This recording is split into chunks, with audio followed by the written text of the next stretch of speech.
Les forces de l'ordre n'assument plus leur mission principale, la sécurité des personnes et de leurs biens.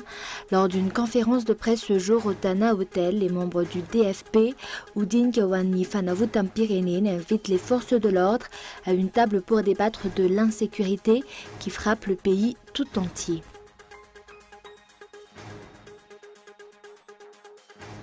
Scène inimaginable dans un pays qui se dit état de droit. Hier, à la mairie de la capitale, des bérets rouges armés dirigés par un général de brigade ont encerclé les bureaux de la commune et ont réclamé la libération d'un des leurs qui a eu une altercation avec les éléments de la police municipale. Donald Trump n'est pas mon président, voilà la phrase que scandent de nombreux manifestants. Ils sont des milliers à s'être donné rendez-vous dans plusieurs villes des États-Unis, notamment à New York, pour protester la victoire surprise du candidat républicain.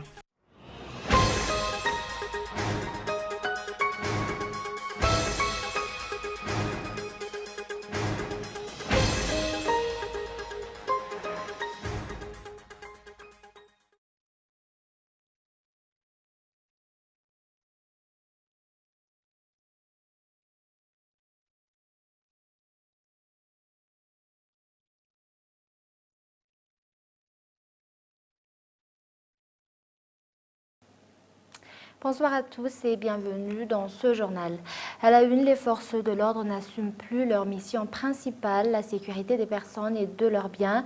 Lors d'une conférence de presse ce jour au Tana Hotel, les membres du DFP, Udin Kawani Fanavutampirenen, invitent les forces de l'ordre à une table pour débattre de l'insécurité qui frappe le pays. Reportage. Lentement mais sûrement, le pays se meurt, les Malgaches s'entretuent. D'après les explications des membres du DFP, les forces de l'ordre n'assument plus leur fonction principale, qui est la sécurisation des personnes et de leurs biens. Ils doivent alors démissionner de leur poste, soulignent les conférenciers.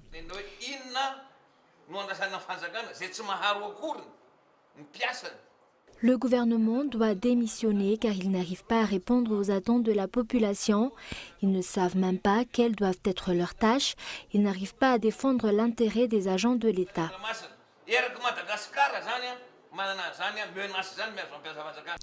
La situation est devenue critique. Les membres de ce mouvement invitent les premiers responsables de la sécurité à trouver une solution adéquate.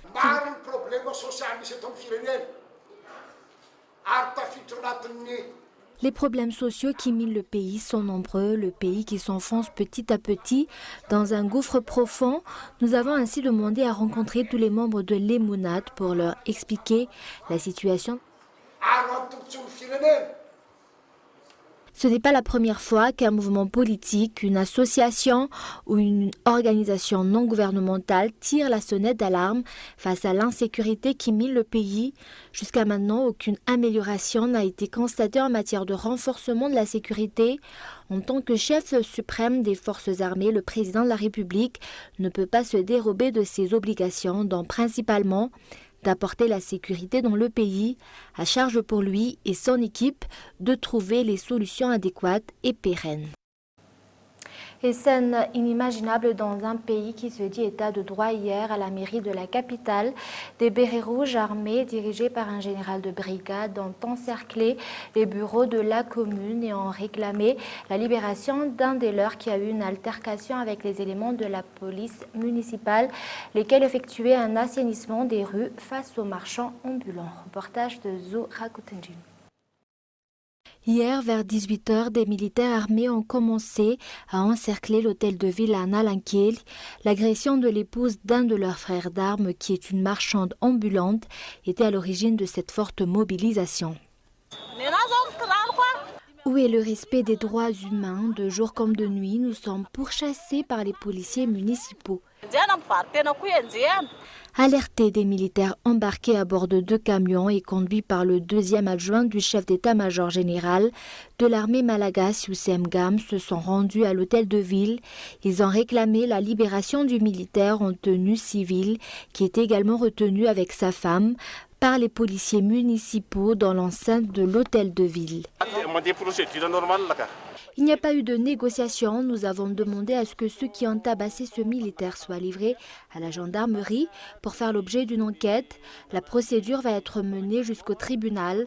Je suis ici en tant que responsable. Les interrogations fusent depuis hier soir. Ces militaires sont sortis de leur camp. Sous l'ordre de qui? Que signifie l'envoi de ces militaires pour encercler l'hôtel de ville? Démonstration de force ou avertissement à l'égard du pouvoir central? Est-ce la loi du plus fort? Où est le respect de l'autorité de la commune en tant que collectivité décentralisée? Il n'est pas étonnant que les vindictes populaires se multiplient car les militaires censés défendre et protéger la nation donnent le mauvais exemple en foulant aux pieds la loi.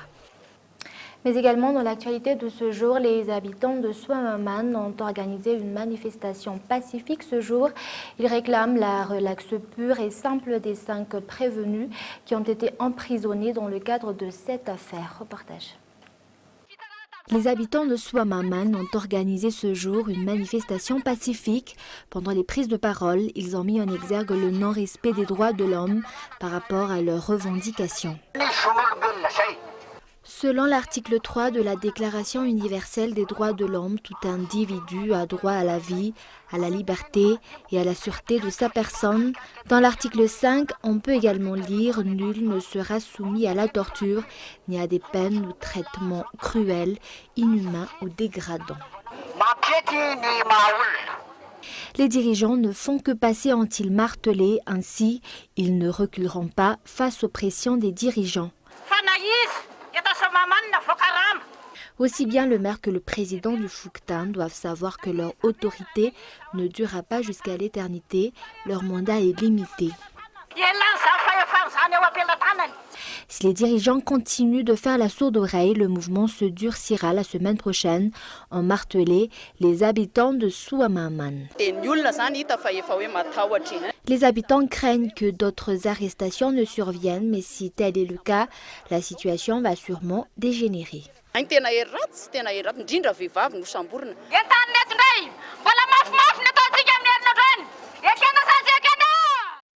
Mais toujours sur ce plan social, 12 milliards derrière, c'est le montant total des compensations réclamées par les transporteurs, compensations que l'État avait promis de leur offrir en échange du maintien du ticket des taxis B à 400 arrières.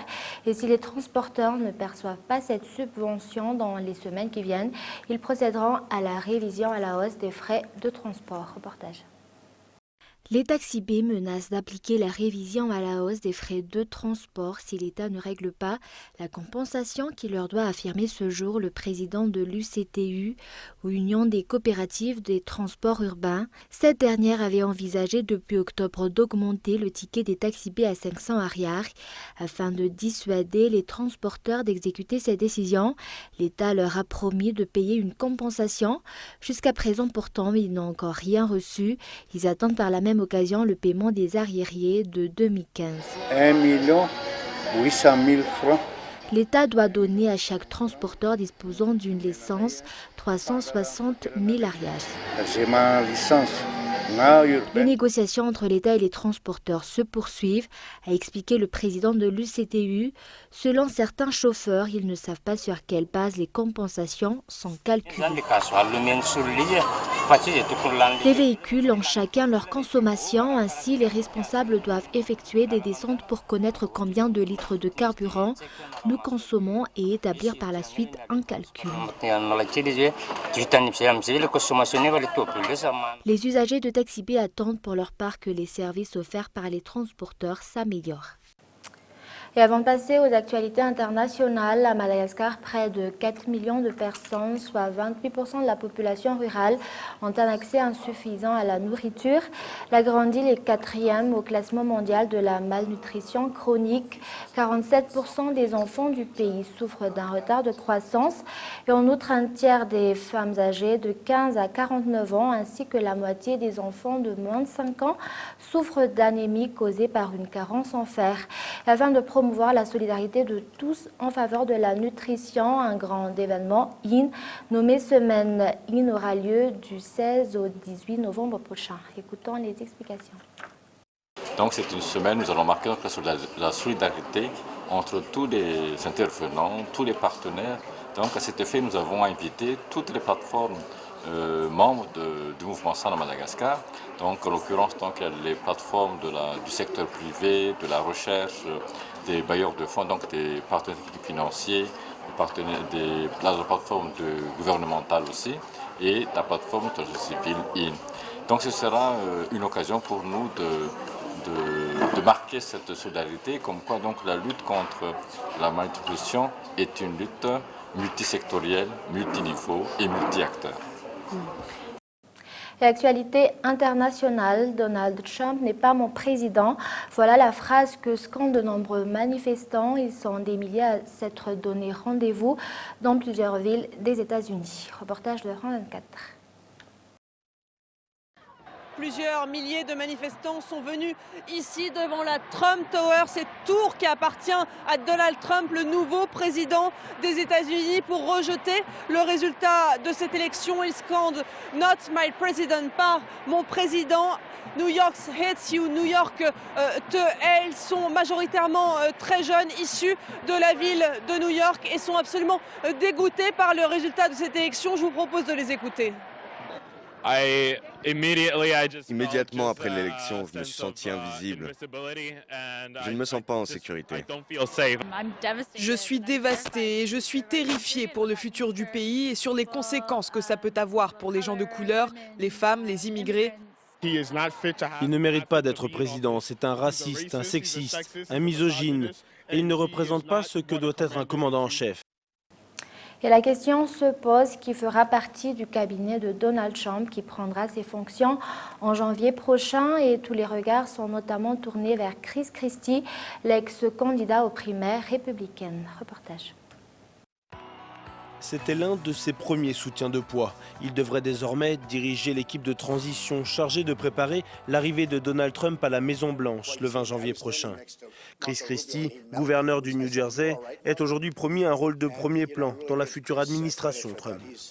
Bob Corker, grand Manitou des affaires étrangères au Sénat, fait partie des noms cités pour diriger la diplomatie américaine. Mais d'autres personnalités sont également sur les rangs. John Bolton, ancien ambassadeur de George W. Bush à l'ONU, mais surtout Newt Gingrich, l'ancien président de la Chambre des représentants lorsque Bill Clinton était à la Maison-Blanche.